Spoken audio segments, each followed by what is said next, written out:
Это наше первое совместное творение, история AMD с большой долей истории Intel. Ну что ж, если хотите поддержать этот проект, то не забывайте заглядывать в описание. Ну и приятного просмотра, друзья.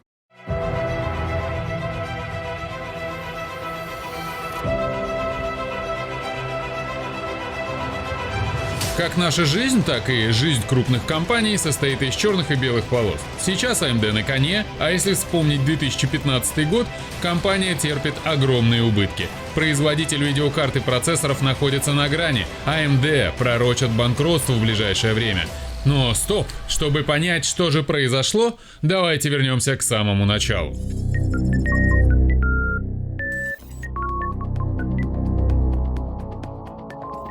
Про AMD невозможно рассказать без Intel и наоборот. Все началось в середине 50-х годов прошлого века.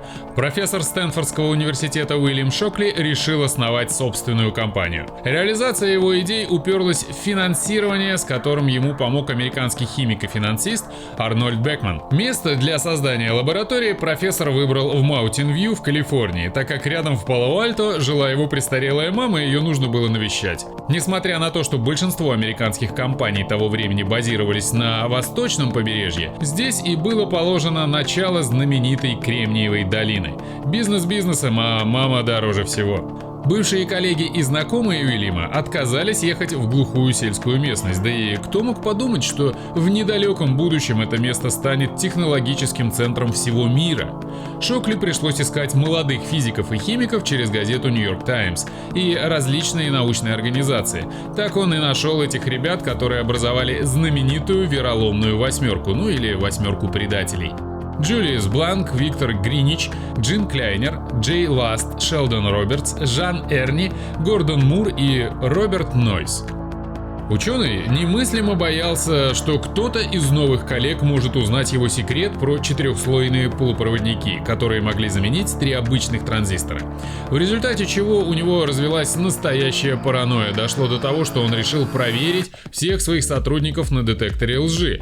Конечно же, молодые инженеры и ученые не выдержали и попросили заменить главу лаборатории у Арнольда Бекмана и, разумеется, тут же получили отказ. После этого ученые обратились к Шерману Фэйрчайлду, который владел деньгами и занимался немного другим бизнесом, связанным с фото и рентгеновским оборудованием для ВВС США. Фэйрчайлд с удовольствием забрал этот кусок бизнеса у Арнольда Бекмана и профинансировал вероломную восьмерку с правом выкупа в течение 8 лет, но воспользовался этим уже в следующем году. Так и появилась Fairchild Semiconductor. В 60-х годах компания стала одним из ведущих производителей интегральных схем. Череда конфликтов с новым руководством привела к тому, что один за другим члены восьмерки начали уходить и открывать свои собственные компании в Кремниевой долине. Разработав новую интегральную схему в 1968 году, Роберт Нойс и Гордон Мур решили уйти из Fairchild и основать собственную компанию под названием NM Electronics и вскоре переименованную в Intel. Годом позже образовалась и AMD. Создать собственную компанию решили 7 инженеров Fairchild, которые попросили присоединиться к ним еще одного коллегу по цеху Джереми Сандерса. Он и занял впоследствии кресло президента. Из Fairchild Сандерса уволило новое руководство, пришедшее из компании Motorola. А пришли они на замену Роберта Нойса и компании. Такой вот треугольник получается. Даже своим увольнением Боб Нойс повлиял на образование будущего конкурента в лице бывших сотрудников. Организации или люди, повстречавшиеся членам вероломной восьмерки, впоследствии расширялись, компании менялись, а люди открывали новые компании. И вот занимательный факт. Совпадение или нет, но AMD открыли тоже 8 человек. Для тех, кто запутался в событиях и именах, о которых я рассказал только что, скажу коротко и просто без деталей. Создатель транзистора открывает фирму и нанимает 8 молодых специалистов. Они от него убегают, занимают денег и открывают новое дело. Заемщик выкупает у них фирму и ставит во главе своих ребят. Восьмерка ученых, получается, покидают эту новую компанию, но в этот раз не все вместе, а отдельно группами. 2 из них открывают Intel, оставшиеся инженеры этой же конторы также покидают ее через год и открывают AMD.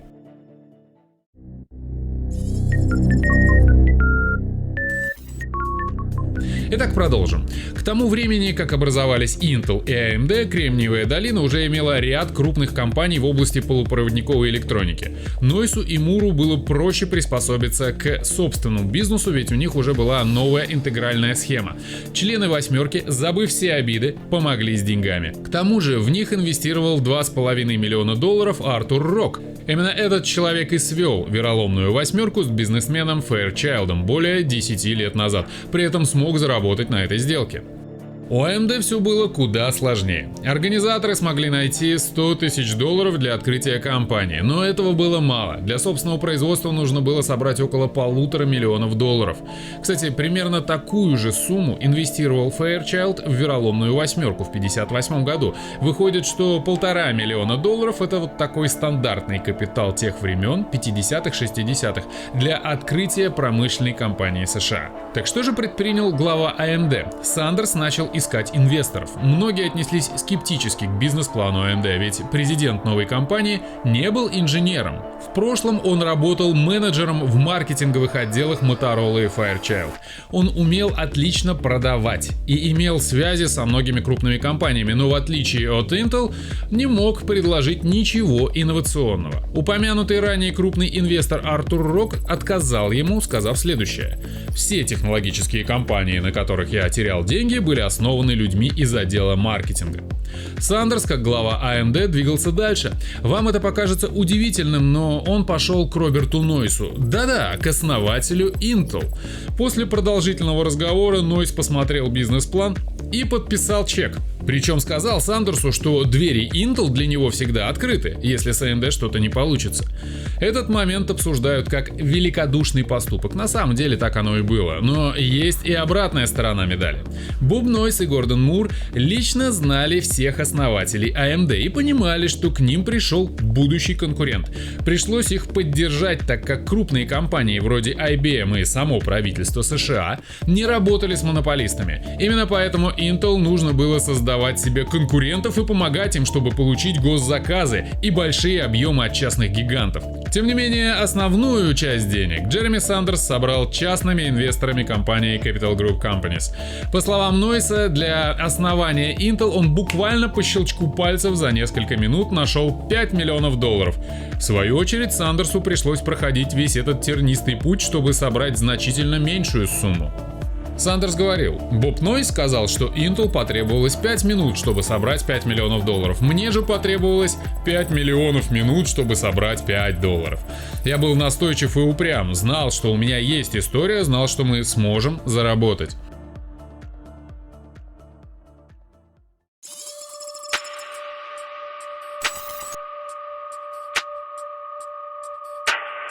Первые собственные разработки AMD были выпущены в сентябре 70-го года. Это были продукты серии MSI Logic, которые включали в себя сдвиговый регистр AM9300 и логический счетчик AM2501. В 1971 году у компании был AM2505, самый быстрый бинарный множитель тех времен, и в этом же году AMD вышла на рынок чипов оперативной памяти с AM3101.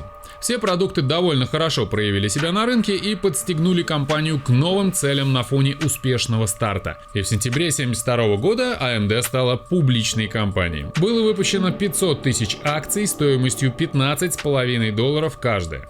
К середине 70-х AMD подписала кросс-лицензионное соглашение с Intel, и в течение следующих лет компания изменяла микропроцессоры архитектуры Intel, делая их быстрее и дешевле, чем инженерные образцы. Первым таким продуктом стал процессор для персональных компьютеров AM9080, аналог интеловского 8080, но на 40% быстрее и дешевле. Во многих интернет-источниках 9080 трактуется как клон 8080. Это изначально вводит в заблуждение читателей и фанатов и выставляет AMD как компанию-копирку, что является дезинформацией. Сначала AM9080 выпускался без лицензии, и именно после него Intel решили подписать кросс-лицензионное соглашение. Перекрестное лицензирование – это одна из форм лицензирования, предусматривающая обмен лицензиями на льготных условиях и взаимное информирование контрагентов обо всех усовершенствованиях, доработках, нововведениях в рамках предмета соглашения в течение периода его действия. Таким образом, AMD создавала улучшенную продукцию Intel, пользуясь лицензионным соглашением, а те, в свою очередь, использовали доработки в своих следующих проектах по мере надобности. Вот такое вот прогрессирующее взаимодействие. Кстати, как видите, еще с тех времен прослеживаются маркетинговые фишки Джерри Сандерса, которые применяются и по сей день. Меняем цифру, и вы проглотили. На подсознание это отлично действует, даже если ты знаешь, что это маркетинг. В те времена такие изменения в названии означали действительно более глубокую модификацию или повышение производительности с коэффициентом в 1,5 и более раз. Действительно новый продукт. Сейчас же это может означать тот же Zen в другой руке. В 1977-м AMD совместно с Siemens открыла Advanced Microcomputers с офисами в Германии и США. Немецкая компания жаждала рынка США и купила 20% акций AMD. Но в этом тандеме появилась масса разногласий, и в 1979 году AMD выкупила свои акции у Siemens и чуть позже закрыла Advanced Microcomputers. Причем годом ранее выручка компании составила уже $100 миллионов. AMD стабильно прибавляла каждый год и во многих заказах выступала как сателлит Intel. Это касалось военных разработок, космической отрасли и различных коммерческих организаций. Такие дружелюбные отношения с Intel, которые по сути являлись лишь антимонопольными, привели к судьбоносному соглашению. В 1978 году Intel, как передовая компания, представила первые в мире микропроцессоры x86, а в 1981 году IBM создала свой персональный компьютер IBM PC и захотела, чтобы сердцем выступали эти самые x86 процессоры. Контракт с IBM мог быть получен лишь при условии, что Intel передаст лицензию на разработку этих процессоров еще одному источнику. Нельзя было упускать такой крупный заказ от мирового гиганта, но и дарить конкурентам свои разработки тоже не хотелось. Intel снова выбирает AMD, и в феврале 1982-го компании подписали тот самый роковой контракт. Intel и AMD заключили 10-летнее соглашение об обмене технологиями. Условия соглашения заключались в том, что каждая компания могла получить право стать вторым производителем полупроводниковой продукции, разработанной другой компанией. В этом же соглашении компании продлили до 1995 года кросс-лицензионное соглашение, впервые подписанное в 1976 году. Intel передала AMD все ленты баз данных x86 процессоров, и тут понеслось. В 1982 году AMD начала массовое производство x86 процессоров по лицензии как второй источник.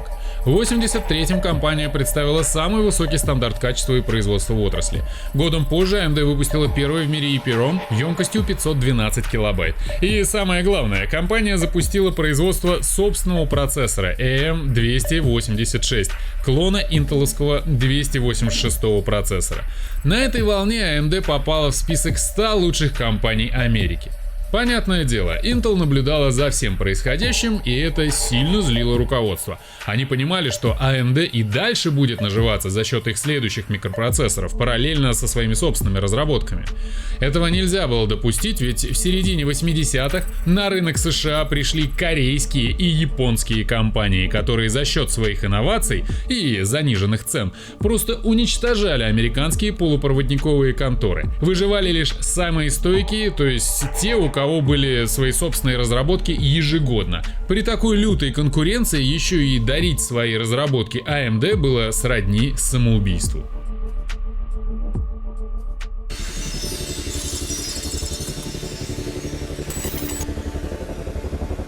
Шел все тот же 1984 год, самый успешный для AMD. Руководство Intel искало способ избавиться от своего партнера, но по закону компания сама себя по рукам и ногам связала долгосрочными соглашениями и не могла запретить Сандерсу использовать их следующий микропроцессор. На подходе был CPU следующего, третьего поколения i386. Он кардинально отличался от своих предшественников и имел колоссальные улучшения, которые значительно упростили упростили работу с памятью. Позже 386 задаст основные механизмы поддержки современных 32-разрядных операционных систем. Создавая такой уникальный и передовой продукт, вопреки всему, Intel задерживали предоставление информации о 386. Руководство внутри компании дало установку на умышленное дезинформирование своего партнера, а после полноценного завершения работ перед выпуском процессора решили нарушить ранее заключенный договор с AMD и отказались передавать технологию разработки 386. Нойс понимал, что избежать судебных разбирательств не получится. Компания знала, что в сложившейся ситуации это неизбежно, и просто тянула время, чтобы создать отставание, пока ничего не подозревающий партнер ждет их следующий продукт, как и предыдущие. Более того, Intel тщательно подготовилась к большой войне. Компания развернула несколько новых заводов, разработала свою технику точного копирования для переноса полупроводниковых процессов и в итоге убедила IBM в ненадобности вторых источников. Дескать, теперь никаких AMD, мы все сами можем. Возможно, аналитики Сандерса подозревали о таком исходе событий, и все же, это смутное ожидание не давало повода к каким-то решительным действиям. Но случилось то, что случилось. По-хорошему, Intel кинула AMD и расторгла юридическое соглашение. Этим резким действием компания развязала войну против уже состоявшегося, успешного партнера, теперь уже бывшего, правда, партнера. Тем временем между Intel и AMD началось крупнейшее судебное разбирательство. Обе компании прошли через длительный арбитраж. Intel настаивала на том, что их соглашение от 1982 года распространялось только на первые 86-е процессоры, включая 286. AMD же пыталась убедить суд в реальной истине их договора, в том, что охват общего продукта включает в себя любые будущие модели, созданные на этой архитектуре, хоть 386, хоть 486, хоть 586 и так далее. Все свидетельства договора по обмену технологий этих компаний были в пользу AMD. Intel продолжала максимально затягивать уже следующий судебный процесс, который начался в 1987-м, чтобы успеть на рынке с доминированием и выручкой 386-х моделей. Эта неразбериха продлилась около 4 лет. AMD смогла выиграть суд и право на 386-е процессоры лишь в 1991 году. В том же году, кстати, распался СССР, товарищи, и на его бывших территориях стало непросто жить. Но с другой стороны, пошел в гору бизнес по продаже ПК, и многие успешные сегодня бизнесмены начинали именно с этого. Но вернемся к AM386. На самом деле он был готов еще в 1989 году путем реверс-инжиниринга. Поскольку Intel отказались передавать маски и микрокод своего 386-го, процессор создавали посредством обратного проектирования около 1,5 лет. И после производства первой партии процессоров компания ждала решения суда до 1991 года, чтобы запустить AM386 на рынок. За год до этого не стало Роберта Нойса. Один из основателей Кремниевой долины и главный изобретатель прошлого века в области информационных технологий умер у себя дома от сердечного приступа в возрасте 62 лет. 3 июня 1990 года. Кто знает, каким бы мог быть современный мир и как бы дальше развивались отношения этих компаний, проживи он подольше. В марте 1991 года состоялся отсроченный запуск AM386DX. Этот процессор, как и все переработанные процессоры от AMD, снова был лучше своего родителя. Сверхнизкое энергопотребление, выше частоты 40 МГц против 33 МГц, приемлемая цена и настоящее уникальное нововведение — спящий режим. Режим ожидания удалось получить благодаря тому, что микросхема динамической памяти могла работать с током менее 1 мА. AMD заявила, что этот процессор работает быстрее в большинстве современных программ, чем новый 486 от Intel. И несмотря на более поздний запуск, к концу 1992 года были проданы миллионы AM386. AMD опередила Intel по количеству проданных процессоров. На их долю приходилось около 60% всех 386-х. Также AMD обогнали Motorola, как второго по величине производителя микропроцессоров в мире. В апреле 1993 года AMD выпускает следующий клон Intel AM486. Процессор выпускают позже, как и AM386. Все по той же причине длительных судебных разбирательств. Компания применяет ту же стратегию, как и со всеми предыдущими процессорами. Быстрее и дешевле. Снова более высокие частоты и низкая цена. Самые поздние модели имели частоту 120 МГц. Это дало длительное конкурентное преимущество на рынке, так как первые Pentium, которые шли в том же 93 году, имели частоту 60 МГц вплоть до 95 года.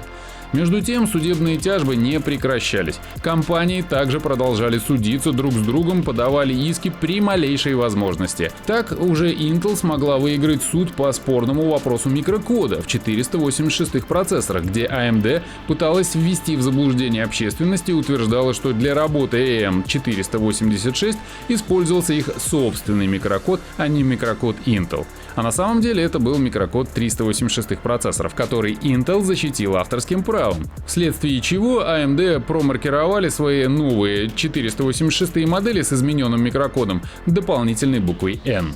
В декабре 1994-го AMD окончательно проиграла суд, выплатила многомиллионный штраф и сразу после этого подписали вновь соглашение с Intel, дающее компании право на производство и продажу процессоров 287-х, 386-х и 486-х. Сумма штрафа составила $58 миллионов, что серьезно превышало чистую прибыль компании за текущий финансовый год. Она составляла на тот момент $40 759 000.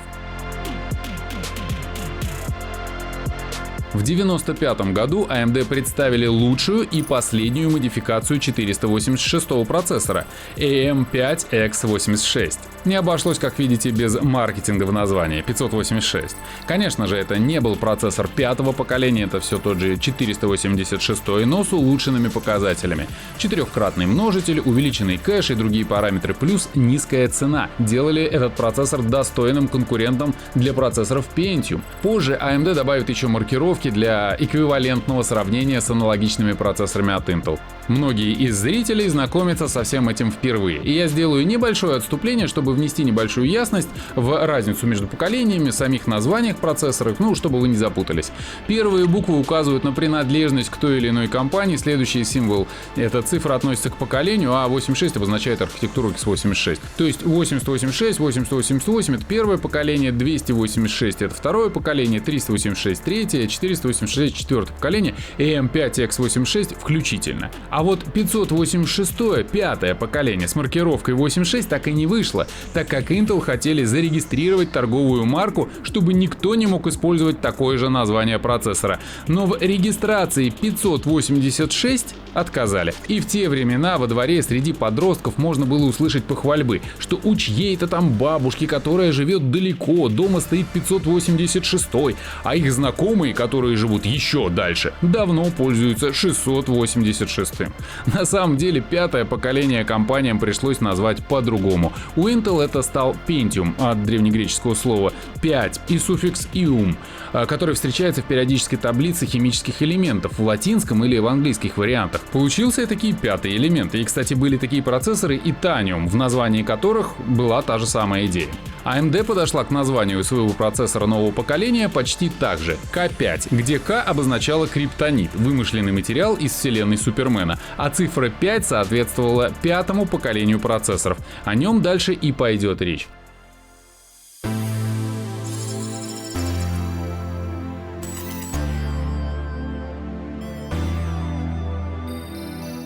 (96 год. AMD K5. Наконец-то. Первый собственный процессор. Настоящий Супермен, прибывший на вооружение, чтобы противостоять компании Intel. В этот раз не клон, созданный по представленным маскам, и не модель, сделанная путем реверс-инжиниринга, а свой собственный процессор, разработанный с нуля. Микроархитектура K5 имела массу технических улучшений по сравнению с Intel Pentium. Процессор создавался в центре технических разработок Submicron. Submicron Development Center был создан во время судебных разбирательств с Intel еще в 80-х. AMD сделала ставку на его развитие, чтобы пожинать плоды своих разработок уже в ближайшем будущем. Но компании не удалось производить K5 в достаточном количестве из-за сложности микроархитектуры. Также инженеры столкнулись с рядом проблем, решать которые нужно было в ближайшее время. На собрании акционеров AMD Сандерс взял на себя всю вину в провальном запуске K5, но его амбиции и упорство не давали ему покоя. Плохой опыт тоже опыт. Набив шишки на своем творении, компания идет на решительный шаг. AMD рискует и покупает перспективную частную стартап-компанию NextGen. NextGen специализировалась на производстве x86 процессоров и уже анонсировала 6-е поколение процессоров под названием NX686. К тому же в 1995 году в ряды талантливой команды вступил отец процессоров Pentium, индийский инженер Vinod Dham. После такого приобретения AMD полностью отказались от собственной архитектуры K5, и основой для нового процессора K6 стал тот самый NX686, разработанный внутри NextGen. Компания адаптировала его под современный рынок, добавив поддержку FPU и MMX, а чуть позже 3D Now. K6 принес компании небывалый успех на процессорном рынке. С того момента у Intel появился сильнейший соперник, который набирал мощь с каждой новой модификацией K6-2, K6-3, и зачастую его можно было купить почти за полцены второго Pentium. На рубеже веков AMD сыграла решающую роль в снижении цен на компьютеры. Далее, закрепившись на рынке, компания не стала сбавлять обороты и наняла несколько ведущих инженеров из команды разработчиков микропроцессоров DAC, в числе которых был будущий генеральный директор AMD Дик Мейер. Они присоединились к уже работавшим инженерам NextGen, с которыми продолжал трудиться создатель Pentium Vinod Dham. В теории такая звездная команда разработчиков должна была создать что-то невероятное. Ну так и случилось. В недрах AMD родился мощнейший революционный процессор K7, более известный как Athlon. Впервые в истории AMD обошли Intel в процессорной гонке. Athlon стал самым мощным камнем на рынке в свое время. И долгое время до FX, как минимум, у большинства людей, включая меня, при упоминании аббревиатуры AMD в голове ассоциативно всплывает название Athlon, так как именно он принес компании без преувеличения всемирную известность и признание. Уже 6 марта 2000 года AMD анонсировали первый в мире процессор с рекордной частотой в 1 ГГц. Это был все тот же Athlon. Intel пришлось ответить и выложить свой последний козырь. Буквально через 2 дня они анонсировали Pentium 3 с такой же частотой. Но это не повлияло на растущий хайп вокруг AMD, а только укрепило его позиции. Через 2 месяца акции компании достигли исторического максимума — $47,5 за акцию. Успешная команда разработчиков продолжала трудиться над новым продуктом под кодовым названием K8. Это первый 64-битный процессор для персональных компьютеров, позже известный как Athlon 64. Главой разработки являлся малоизвестный тогда инженер Джим Келлер. После Athlon X64 примерно через 2 года на этой же архитектуре компания выпустила первый в мире двухъядерный процессор для настольных компьютеров под названием Athlon 64X2. Как бы там ни было и как бы все ни начиналось, но в 2000-х AMD сделали действительно большой вклад в отрасль.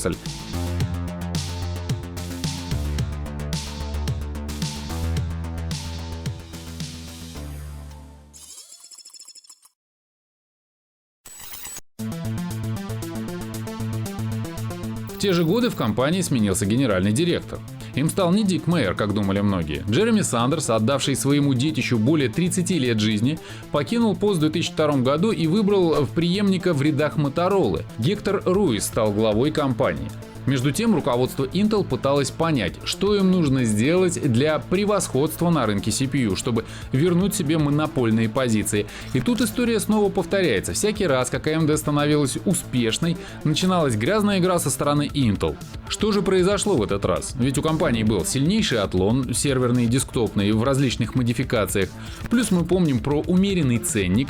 И вроде бы ничего не должно было помешать компании повысить продажи и занять существенную долю рынка. Но в 2005 году AMD подает антимонопольный иск против Intel в окружной суд в США в Делавэр, где содержался список из 38 крупных компаний, которые полностью отказывались от продукции AMD. То есть вообще. В результате чего у Intel было около 82% мирового рынка, у AMD около 17%. В список компаний входили известные бренды, такие как Acer, Dell, HP, Sony, NEC, Toshiba, Hitachi, Fujitsu и многие другие. К примеру, поставки процессоров AMD для компании Sony в 2002 году составляли 23%, в 2003 уже 8%, а через год-полтора полностью прекратились.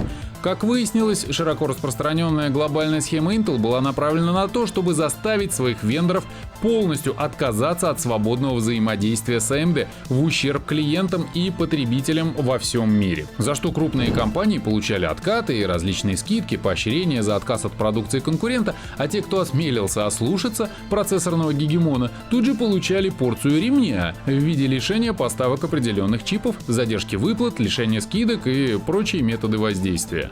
Можно сказать, Intel вводила своеобразные санкции, о которых вы знаете не понаслышке. И легендарный процессор Athlon, каким бы он крутым и инновационным ни был, никак не мог повлиять на эту безжалостную схему. Вот такое вот беспрецедентное давление. Во время судебных процессов адвокаты и юристы объясняли общественности, что дело совершенно не в деньгах. AMD пытается открыть рынок и сломать железную хватку Intel, которая агрессивно навязывает свою продукцию крупным клиентам в последние 10 лет. Дежавю. Через несколько лет, в 2009 году, AMD выиграет суд по этому делу так же, как и в 1991. Причем это снова антимонопольный процесс, который займет также 4 года, и сумма штрафа, которую выплатит Intel по итогам разбирательств, составит рекордные 1 миллиард 250 миллионов долларов. Но все это в ближайшем будущем, а до этого момента в компании произойдут серьезные изменения.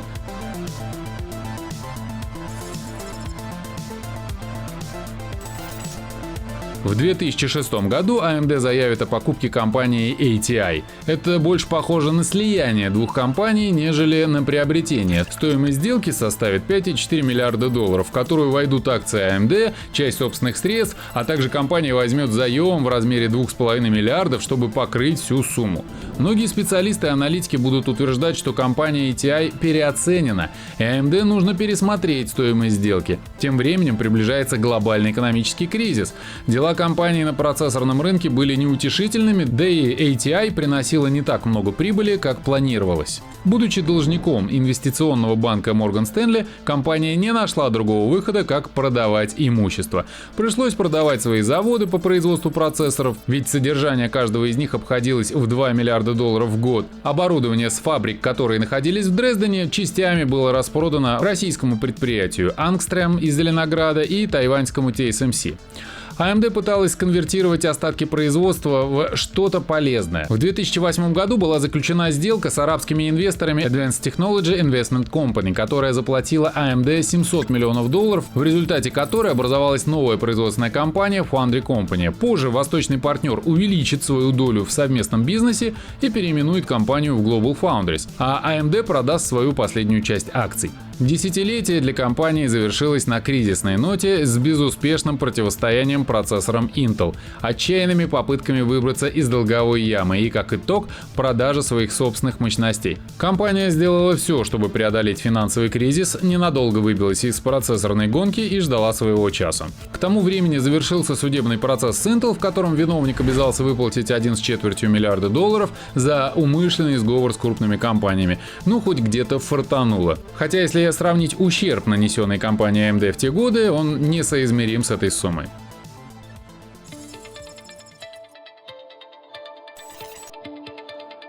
Компанию ждали большие перемены, они пришли постепенно, вместе с новым человеком. Доктор Лиза Цфу-Фанг Су, женщина, которая большую часть карьеры проработала в IBM, приняла вызов судьбы и пришла на помощь в роли генерального менеджера в январе 2012 года. AMD связывается с Sony и Microsoft, чтобы заключить с ними контракт на поставку своих APU для Next-Gen консолей PlayStation 4, Xbox One.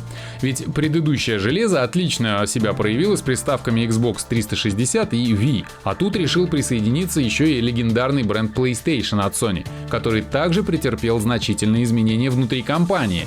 Sony, AMD? Эта связь возникла неспроста. Когда-то легендарный Кен Кутараги, отец приставки PlayStation, в совместном проекте с Toshiba и IBM дал поручение Лизе и ее команде, она представляла IBM тогда в том проекте, создать мощнейший процессор для игровых консолей, который будет намного производительнее современных CPU. И они справились с этим, разработав уникальный 8-ядерный процессор Cell, который лег в основу PlayStation 3. Его анонсировали в 2005 году. К примеру, на тот момент у Intel был был двухъядерный Pentium D, а у AMD Athlon 64X2. Так что можно сказать, Лиза Су благодаря предыдущему проекту приносит новый контракт уже AMD. В августе того же года в AMD возвращается Джим Келлер, чтобы снова возглавить разработку CPU на новой архитектуре под названием Zen. Лиза Су взяла в свои руки все проблемные аспекты компании и задала другой вектор развития и инвестиций, тем самым снизив риски и расширяя новые рынки сбыта. Через 2 года Лиза Су станет президентом и генеральным директором компании AMD во времена огромных убытков, ведь начиная с 2012 года AMD понесет сильные потери. За этот год компания потеряет $1 миллиард, который добыла в предыдущие пару лет. И далее, вплоть до 2015 года, компания продолжит испытывать финансовые проблемы и терпеть неудачи на рынке процессоров и видеокарт. Конкурировать с Intel и Nvidia будет очень сложно, а консольный рынок не будет приносить такого дохода, чтобы хватало удерживать стабильную экономику внутри компании. Аналитики вовсю трубят о банкротстве в ближайшие годы. Капитализация AMD на тот момент составляла $1,8 миллиарда, что ровно в 3 раза меньше покупки ATI в 2006 году. А Microsoft делает предложение о поглощении компании, чтобы спасти рабочие места и сэкономить на своих следующих консолях Xbox. Предложенная сумма сделки, конечно же, не разглашается. Какие там были подковерные игры в то время, конечно же, доподлинно неизвестно, но мы, возможно, о них узнаем из чьих-нибудь мемуаров. И да, вы заметили, что мы пропустили историю о процессорах FX, о оверклокерских рекордах, о сомнительном заявлении про то, что FX полноценные 8-ядерные процессоры и судебных исках в этом отношении. Да-да, все это безусловно вехи в истории компании, но по-настоящему важной для компании стала архитектура Zen. Мы все стали свидетелями самого настоящего взлета компании AMD. Если говорить красивыми образами, то AMD буквально возродилась как птица Феникс.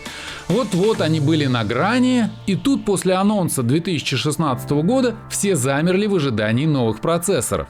Перед Новым годом я помню стрим, на котором мы рекомендовали повременить с покупкой процессора и подождать, что же покажет AMD в 2017.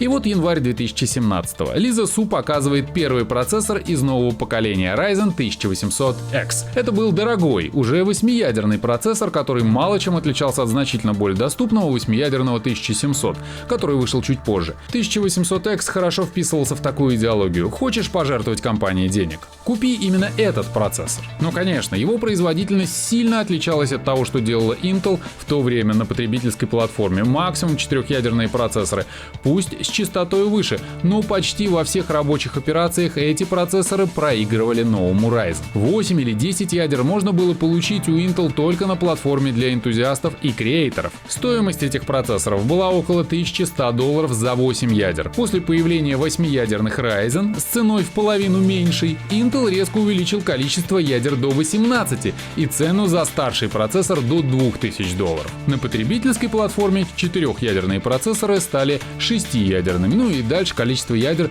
все больше и больше начало расти. Вскоре после появления новых процессоров Ryzen для потребительской платформы M4 появился неожиданный продукт — Ryzen Threadripper, этакий серверный процессор EPYC со своими особенностями, но для рабочих станций.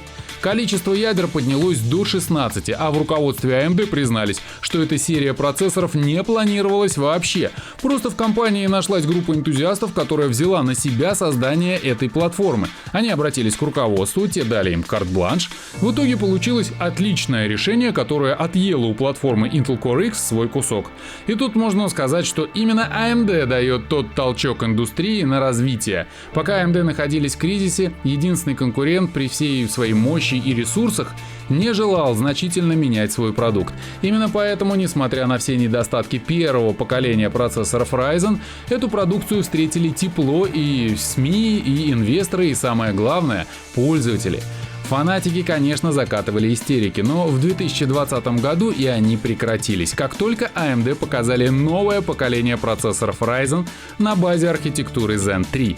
Избавившись от рудиментов, которые инженеры притащили в Zen из более старых архитектур, процессоры AMD достигли тех же или лучших показателей там, где Intel оставались в лидирующем положении. Но произошла и еще одна заметная перемена. Процессоры AMD перестали быть более доступным вариантом, они стали дороже. Теперь политика такая: если производительность выше, то и цена выше, и никак иначе. Новый менеджмент настаивал только на этой практике. Изначально Ryzen производились на фабриках GlobalFoundries. AMD в рамках обременительных контрактов, которые подписаны еще во времена кризиса компании, не могли выбрать другого производителя, но неожиданно для всех в момент перехода на 7 нанометров GlobalFoundries отказались от 7-нанометрового техпроцесса, посчитав, что не найдут столько клиентов, чтобы окупить затраты. Поэтому AMD переехали на более совершенный техпроцесс TSMC, и всю эту новейшую историю компании с момента появления первых Ryzen акции AMD росли и росли. За прошедший 2020 год прибыль компании составила около $3 миллиардов, а ее акции с момента анонса архитектуры Zen выросли почти в 50 раз. От $2 в 2016 году до 92 на конец 2020 года. Такого быстрого рыночного роста AMD не наблюдалось никогда. Сейчас компания находится на своем пике и бьет все новые и новые рекорды. А мы с вами наблюдаем резкий скачок технологического прогресса, который толкнул вперед рынок микропроцессоров и вынудил мировые полупроводниковые компании зашевелиться, чтобы не оставаться позади. Этой настоящей живой истории позавидует любой голливудский блокбастер. Компания AMD прошла нелегкий путь от стартапа до всемирно известной транснациональной корпорации. Пережила все глобальные перемены, кризисы и предательство партнеров. Каждый раз продолжала бороться и делать, на первый взгляд, невозможное. AMD на своем примере показала, как амбиции простого человека из бедной семьи двигали научно-технический прогресс вперед семимильными шагами, создавая конкуренцию мировым монополистам. Возможно, благодаря постулатам Джереми Сандерса, который заложил их в основу компании еще в 1969 году, чтобы создать сплоченность и дружелюбность в коллективе, выставляя на первое место человеческое отношение. Люди важнее всего, а за ними придут и продукты, и прибыль. Что же стало с теми, кто стоял у истоков всей этой истории? Артур Рок, тот самый инвестор, который первым придумал такое понятие, как венчурный капитал, и инвестировал в Fairchild, Intel и Apple, сейчас миллиардер, ему 94 года, он делает пожертвования и занимается предпринимательской деятельностью. Еще один пионер Кремниевой долины, член той самой вероломной восьмерки, Джей Ласт, также жив и здоров. После завершения карьеры в Teledyne над военными и космическими разработками он написал и издал множество книг, посвященных калифорнийскому искусству и графике. Совсем недавно, 3 января 2021 года, Гордону Муру исполнилось 92 года. Он является одним из богатейших людей в мире и до сих пор владеет 4% акций компании Intel. Очень любит рыбалку и ежегодно с женой занимается благотворительностью, выделяют около $300 миллионов на научные исследования, а также в различные фонды по охране окружающей среды и уходу за пациентами. Мы каждый раз его вспоминаем, говоря про наблюдение Мура, ну или закон, если хотите. Основателю AMD уже 84 года, у него 4 детей, 3 из которых совсем взрослые.